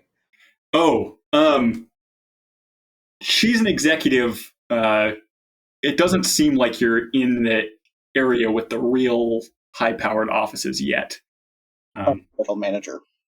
But yeah, no, these people don't deal with their secretaries in person.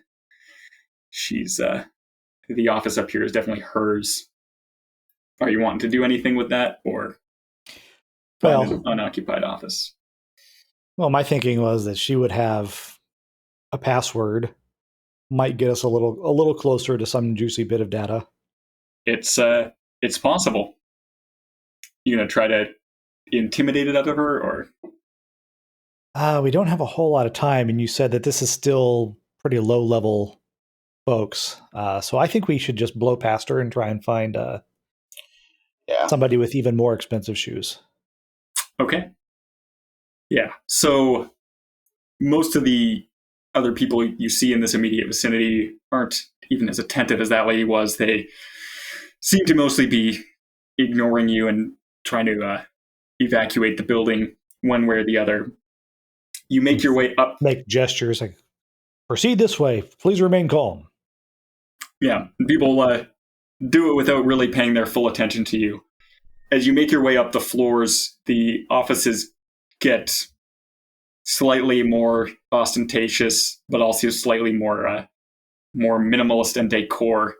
And eventually you reach a point where, rather than heading down to evacuate, it seems like, or towards the elevators, people seem to be heading up towards the roof. Oh, see, these are the important ones that have some kind of a private shuttle. Yes. Yeah. So you said you wanted to plant something in the system to figure out what's going on? Well, now that we're... Get down, or... Joda, the fastest lion does not have to be super fast. It only has to be faster than the slowest gazelle. What's your point? We just need one to get in. That is true. You want to pick one, or shall I? I'll let you, but do it from the back of the pack. Pencil neck over there looks like a pushover. Yep, you see a guy kind of jostling up the stairs to the next floor. And yeah, you can snatch him if you wanted to. Let's do that. I'm just gonna grab him right before he gets through the door. Okay. Yeah, so you grab him and pull him back to his office. Again, most people aren't really paying attention to you. You once you figure out where his office is and drag him in there to get what you want out of him, you notice the plaque on his desk indicates that he's vice president of some highly specific research division in charge of managing it somehow or another. And he isn't trying to go for any kind of panic button at the moment because you've successfully restrained him. So what's your approach to getting this guy to? I'm not sure. What are you guys trying to do through kidnapping this dude? Basically, just get his access into the network. Makes it easier. I don't have to do all the work. All right. So how about empathy plus close combat to just make this guy think that I'm going to really put the hurt on him if he doesn't give us what we want. Okay. Yeah. Sure. I'm not sure what he would threaten you with. I guess maybe he'll go out as a hero and just get himself killed without giving you what you want. But yeah, give me a roll. Nice. Yeah, this guy is not the heroic type. And I just sit on the edge of his desk, cleaning the blood off of my katana with some rice paper, real slow. Yeah. And he nervously, moving very, very slowly, indicates that you guys should get out of the sight line of the cameras that are built into his desk. Kind of reboots his terminal and gives it his various biometrics and logs in and then indicates that the system is yours. And he's kind of like nervously glancing towards the exit. Is there some kind of fire or something? Don't you guys want to get out too? It's an or something. You know, my master told me to never hurt where I could talk, and never harm where I could hurt. And I'm real glad that you decided on the talking first. Now, what's your deal? Is it insider trading? Selling drugs to kids? All you fellas got something. This guy's like, look, man, I'm just in charge of securing funding for R&D. I just go to meetings all day. I don't know about any kind of trading. They pay me well enough. I get the office, get to live in a good part of town. Are you cops? Or something. Well, let's just say that there's been some irregularities in the information flow. Call us auditors. And he nods nervously. You can see that mention the irregularities, that really bugged him. Like he has some kind of moral compunction about that, despite everything else he gets up to in his day job. Straight shooter this high up. Who knew? Yeah. Give us a few minutes and we will do everything we can to help with that. Not to worry. Make sure whatever it is that you spread around ain't going to kill too many people. I was going to think if we got this access, I'm not sure. Talking to him or me on that one? You. Oh, yeah, I was going to say, I think with this access, I don't think we need to spread too terribly much. I think I could just get it right away. Yeah, his computer is wide open for you. What do you want to look for or drop off to pick up the breadcrumbs later? Yeah, the breadcrumbs are safer. I think it's faster just to find it right away, but breadcrumbs are safer. So yeah, let's drop something right on their Y network. We don't know too much about what we're looking for. Or I could leave a worded hint. Yeah, because you guys don't know exactly what you're looking for, and you suspect this is board level stuff, and this guy isn't on the board, but his account does have access to like the whole suite of databases. So yeah, I don't think we need to drop it company wide, but at least like upper echelon wide, kind of, because we know the field's narrow, and we'll just keep it narrower that way. All right. But I don't want to just drop nothing. Think need to drop. The operator didn't give us any hints about what kind of information had been leaking, did they? Oh, no, what had been leaking is the locations of what was being shipped on Earth. So whatever they're shipping to Earth and storing there, Antec wants it to be secure when it's on Earth, and somebody's leaking it so that the various factions on Earth are threatening like the physical security of what Antec is storing there. All right, so maybe forge a scheduled delivery of something that the highest value, something that you can find inventory for. Yeah. All right. So you're going to set up a delivery. It's a sting entry in the database that has some kind of virus in it. Yep. And then as soon as whoever grabs it, get the ping right away, no matter where I may be. We might also be able to grab somebody on the other end, whoever attempts to intercept the false shipment. Yep. Cool. So yeah, so whatever account grabs it to get rid of it, the one we want. Yeah. So you have full access to this guy's system. So the only risk you run here is installing something that you know will be easy to get caught doing. So it's a low threat situation and normal effect. Yes. Of course, you could also push or whatever else, but there's one thing you incredibly forget. What is that? I am Greg, and these are my rolls. I mean, that is true. And yet, you still managed to grab a 6. With 3 ones. Yeah.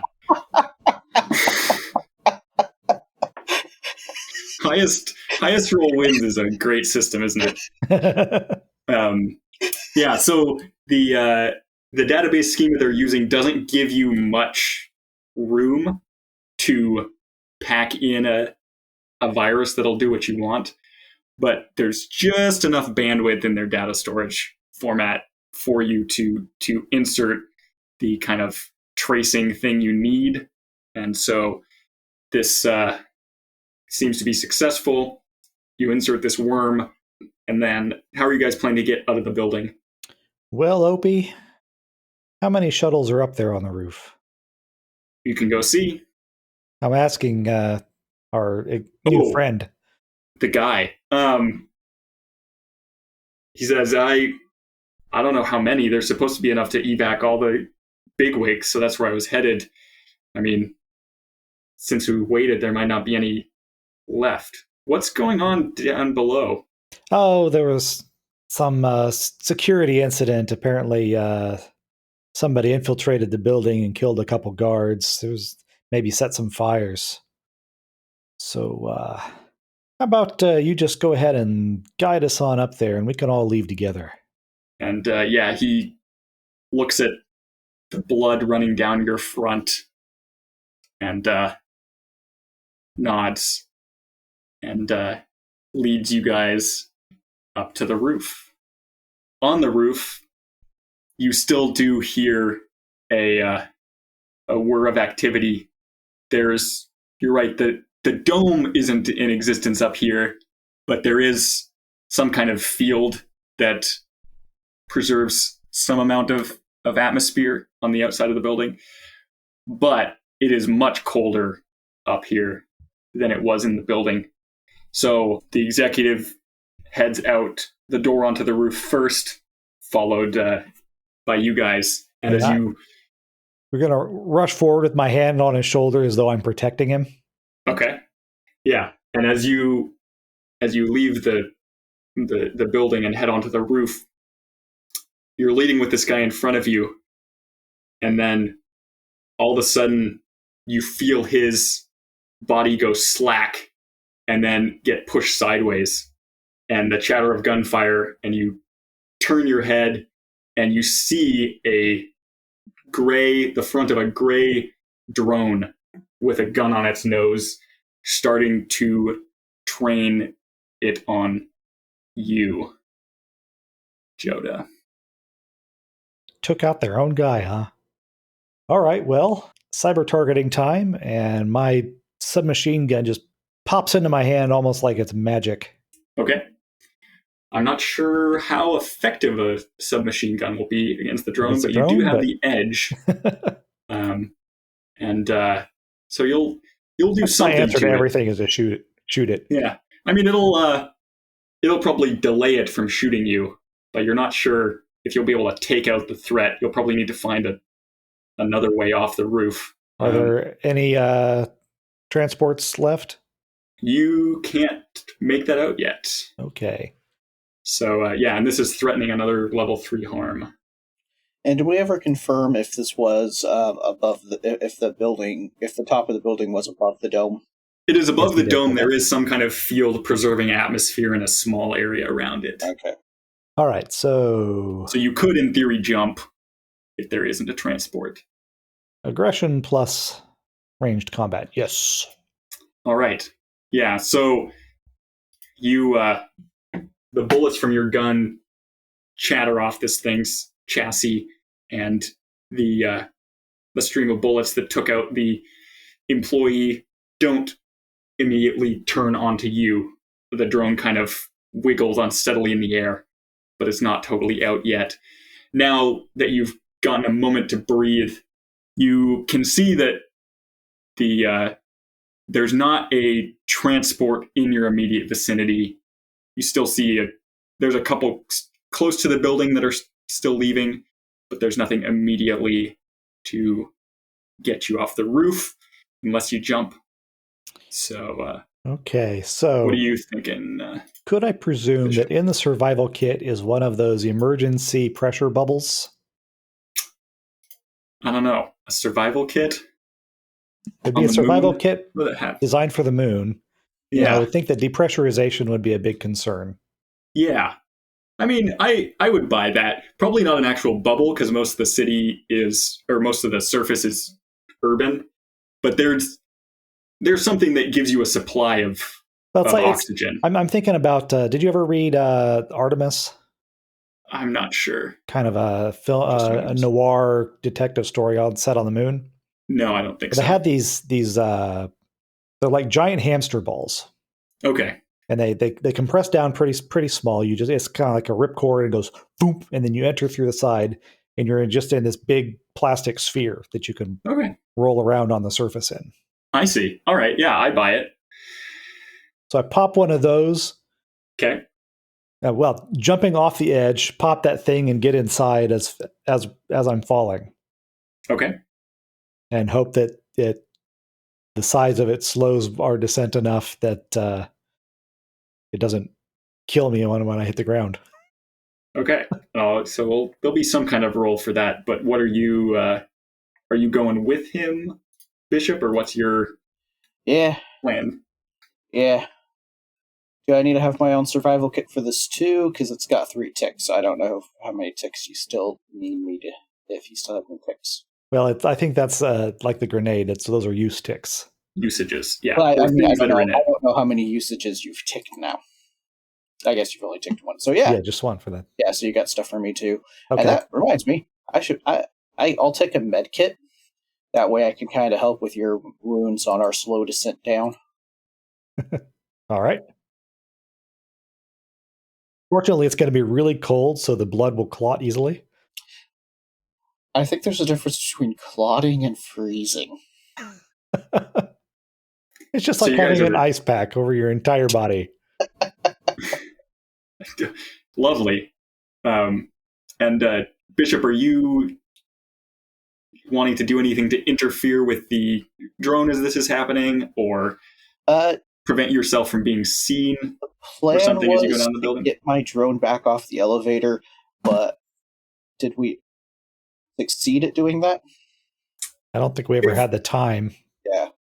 Yeah. I mean, if you wanted to have the small drone follow you, that's not unreasonable. Drone attack drone. I will sacrifice my small drone to crash it into the drone attacking us. Like a kite attacking a hawk. Okay. Hey, That's it's enough to disrupt it or at least take out the weapon. Yeah, that's novel. I like that. So it doesn't shoot our survival bubble. Each of you then give me a roll related to this. Joda to get you and Bishop into the bubble effectively and over the edge quickly, and then Bishop something to control the drone to target it effectively at this other drone. Would that count as hacking? Yeah. Yay. Yay! Having lots of dice is helpful. Yeah, okay. So success there. And was that your roll, Brian? The 40-60 you did? No. Okay. I'm still trying to figure out what the most effective and what I can sell to you. Remember, you still do have spare stress, so you can push. Right. I was definitely planning on doing so. Okay. So I will definitely tick 2 to push. Okay. So that's an extra die.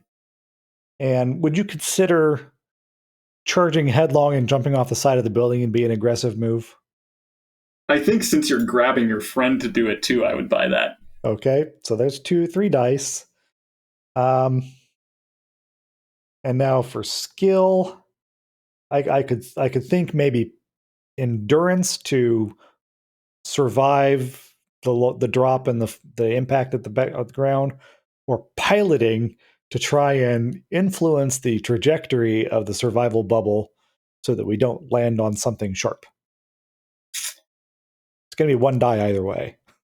Yeah, I mean, either of those,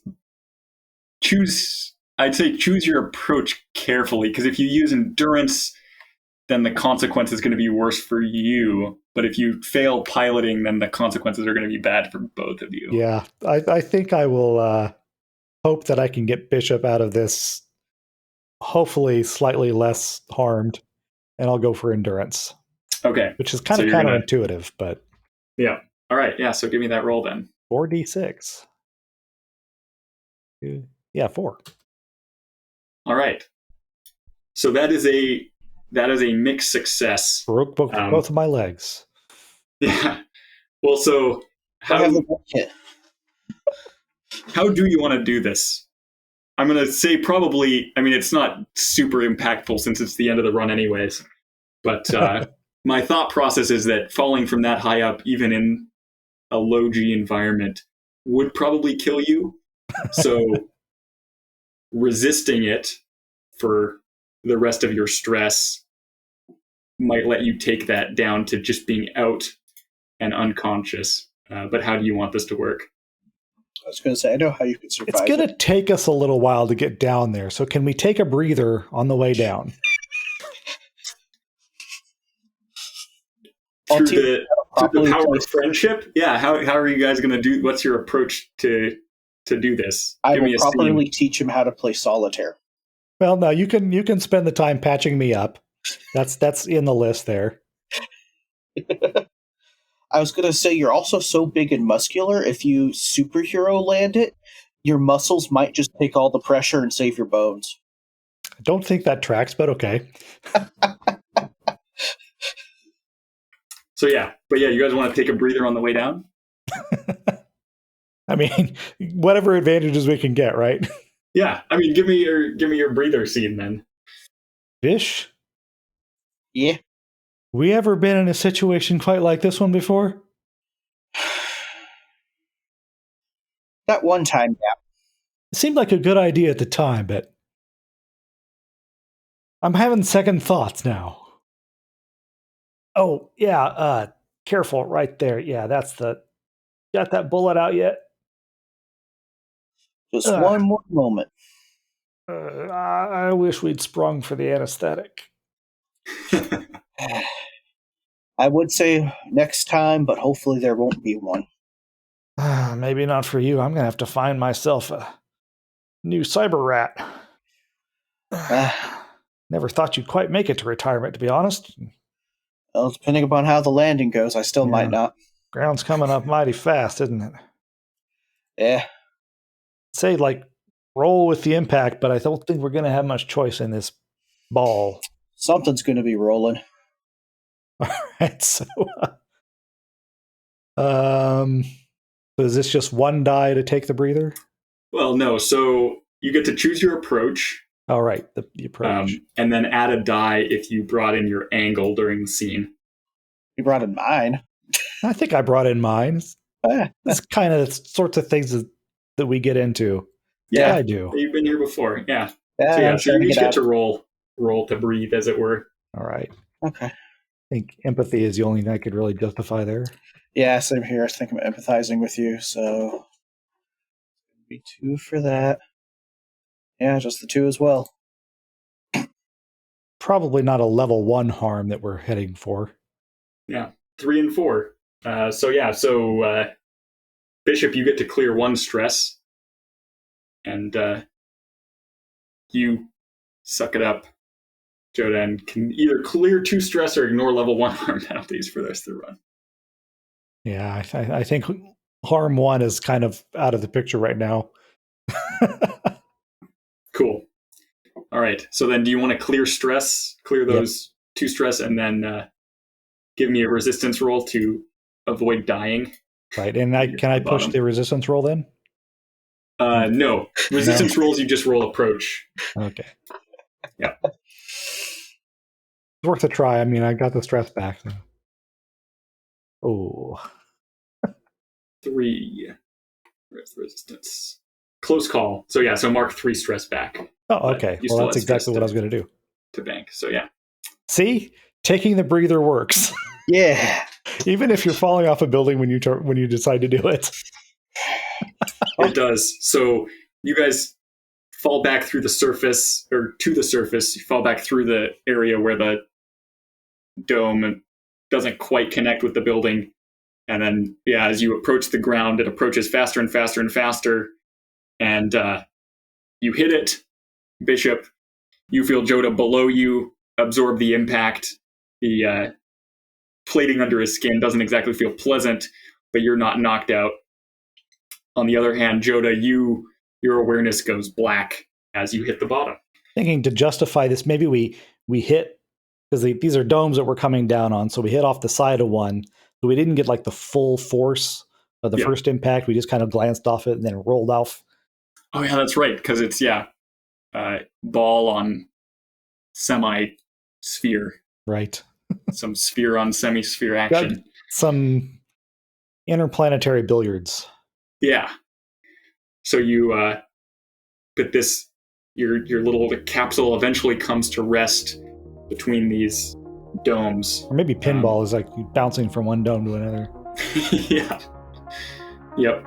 And then that concludes the immediate threats. You did implant your worm, so we can montage out and talk about what happens next. So when you eventually get pulled back into atmosphere and what passes for civilization here, Bishop, you, thanks to your disguise, managed to get passed off as an employee who evac'd from the building. They do eventually figure out that you're not a security guard, Joda, and more or less who you are, but the authorities are no more interested in you than they normally have been, and after an internal corporate matter, not any of their business. Yeah, after booking you in jail for a few days, they throw you back out on the street a little bit worse for wear. And a few weeks later, the operator contacts to let you know that the worm seemed to work. The matter at Antec has been dealt with internally, and they say, good work, Bishop, on staying underneath the radar. There's very little left to trace you to what happened, and the board at Antec is doing some work behind the scenes to make sure that if you want to retire to a fully civilian life, you'll be unbothered in doing so. Joda, I mean, you don't exactly have a crew anymore, so you can get up to whatever it is you like doing, I guess. But I have nothing for you at the moment. You got another wet behind the ears hacker? Just send him my way. I'll try and keep him alive long enough to do what you want him to do. Yep. And then, what are you guys? What's your kind of concluding scenes to your story? What are you guys doing as a result of this job? I'm probably spending most of my take on the cyber dock, getting my plates repaired, laying on the gurney while they're inserting new ceramic plate in my abdomen and just take a swig of the alcohol. Don't want to let them put me under for this. Don't trust them. And gripping my sword tightly. Since I can finally get out, I think a nice retirement to some Martian beaches would be wonderful, but before I go, I will help Judah finally learn how to properly play some solitaire. As he's recovering, you're like, no, the lower numbers. It's the lower numbers. Oh.